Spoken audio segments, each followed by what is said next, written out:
સમાચાર પ્રાપ્ત થઈ રહ્યા છે સુરેન્દ્રનગરથી। અહીં માલવણ વિરમગામ હાઈવે ઉપર એક યુવક પર ફાયરિંગ થયું। કચોલિયા ગામના પાટિયા નજીક એક શખ્સ પર ફાયરિંગ। ઝેઝરી ગામના શખ્સ ઉપર 3 થી 4 અજાણ્યા શખ્સોએ ફાયરિંગ કર્યું। 3 થી 4 શખ્સ 3 રાઉન્ડ ફાયરિંગ કરીને ફરાર થઈ ગયા। જમીન બાબતે રૂપિયાની લેતી દેતીમાં ફાયરિંગ થયાનું અનુમાન। બજાણા પોલીસે સ્થળ પર પહોંચી અને વધુ તપાસ શરૂ કરી છે। માલવણ વિરમગામ હાઈવે પરનો બનાવ, યુવક ઉપર ફાયરિંગ થયું।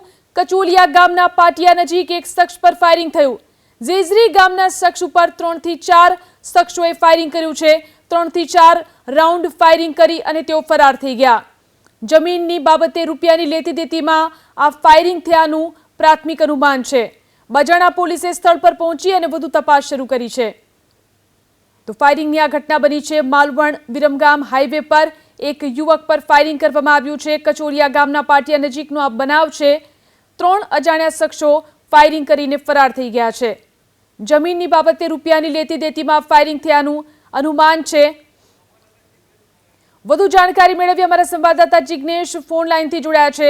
જી જિગ્નેશ, જે ફાયરિંગની ઘટના બની છે તેમાં શું તપાસ અને શું જાણકારી?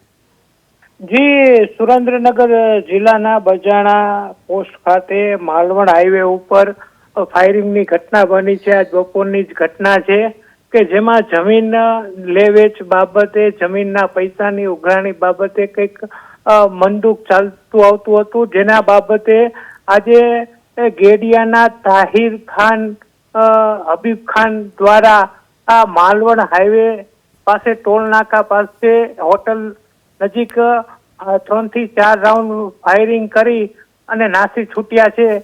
જે અંગે પોલીસને જાણ થતા પોલીસ ઘટના સ્થળે પહોંચી અને વધુ તપાસ હાથ ધરી ફરિયાદ નોંધવાની કામગીરી હાથ ધરી છે। જી, આભાર તમામ જાણકારી આપવા માટે।